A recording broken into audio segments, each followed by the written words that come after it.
Hello everyone, exercise 1.2 से question number 5 करेंगे।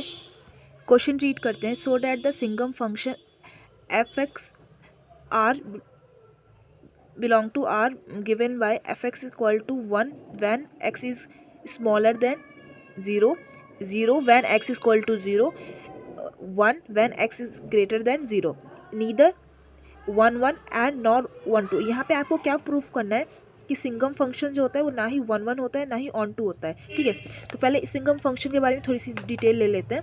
देखिए ये क्या होता है, जब x की वैल्यू हम क्या कर रहे हैं 0 ले रहे हैं तो वो तो 0 आ रही है। ठीक है, 0 के लिए 0 है, लेकिन अगर आप x की वैल्यू पॉजिटिव ले रहे हो यानी ग्रेटर देन 0 तो उसकी वैल्यू क्या होगी, हमेशा +1 आएगी। जैसे मान लीजिए यहाँ पे जितने भी x की वैल्यू पॉजिटिव है यानी ये वाली जो एक्सिस है हमारी, इस पे जितने भी वैल्यूज़ हैं उनके लिए हमारी y की वैल्यू क्या है, +1 है। ठीक है, तो आप इसको छोड़ दीजिए, बस 1 को छोड़ के बाकी जो यहाँ पे है वो क्या है, यहाँ पे जितने भी आपकी पॉजिटिव वैल्यूज़ हैं x की उनके लिए y हमारा 1 है। क्लियर।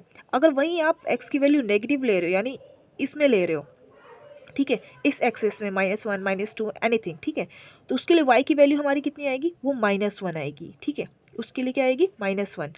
क्लियर। तो अब हमें क्या प्रूफ करना है, हमें प्रूफ करना है कि जो सिंगम फंक्शन होता है ना ही वो 1 1 होता है ना ही ऑन 2 होता है। ठीक है, तो ये तो बहुत ईजी हो गया, क्योंकि देखिए एक्स की इतनी सारी वैल्यूज़ के लिए हमें वाई क्या है, एक ही गिवन है। ठीक है, तो यहाँ पे लिख देंगे फॉर 1 1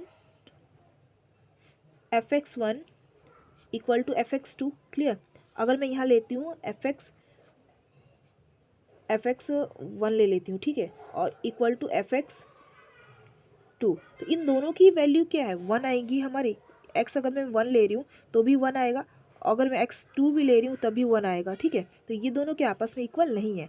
अब 1 1 के लिए तो fx1 इक्वल टू fx2 होना चाहिए, तो इससे प्रूफ होता है it is not 1 1 function. Clear. इसके बाद बात करते हैं ऑन टू के लिए।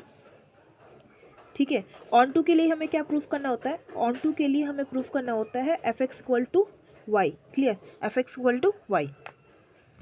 देखिए इससे को आप कैसे प्रूफ करोगे, यहाँ पे भी देखिए, यहाँ पे तो आपका रियल नंबर है और यहाँ डोमेन भी आपका क्या है, रियल नंबर है। ये हमें क्वेश्चन में गिवन है, यहाँ देख सकते हो आप, डोमेन भी आपका आर है और कोडोमेन भी आर है। ठीक है, तो ये देखिए ये आपका डोमेन में क्या होगा, 1 से लेके आपका पूरा ये एंड तक होगा, और ये भी क्या होगा 1 से लेके एन तक होना चाहिए, ये हमें दे रखा है। लेकिन यहाँ पे देखिए सिर्फ हमें y की कितनी वैल्यूज़ मिल रही है, एक तो y की क्या कौन सी वैल्यू मिल रही है, हमें -1 मिल रही है, ठीक है, 0 मिल रही है और 1 मिल रही है। ठीक है, तो यहाँ पे हमारा जो रेंज है वो किस तक लिमिटेड है, ओनली -1 से लेके +1 तक। ठीक है, तो यहाँ पे जो रेंज है आपकी वह कहाँ तक है, -1 से लेके ओनली +1 तक। ठीक है, यही लिमिटेड है, लेकिन हमें दे कितना रखा है, आर, तो बाकी नंबर्स कहाँ जाएंगे, तो इससे क्या होगा, इससे हमारा जो एफ एक्स है वो नॉट इक्वल टू वाई आ जाएगा। ठीक है, यहाँ से आप समझ सकते हो f x is not equal to y. ठीक है, तो आपका रेंज जो है आपका कोडोमेन के इक्वल नहीं है, तो यहाँ पे आप लिखोगे range is not equal to codomain, hence it is not onto function. Clear, तो इससे हमने प्रूफ कर दिया। आई होप आपको ये क्वेश्चन समझ में आया हो। Thank you for watching.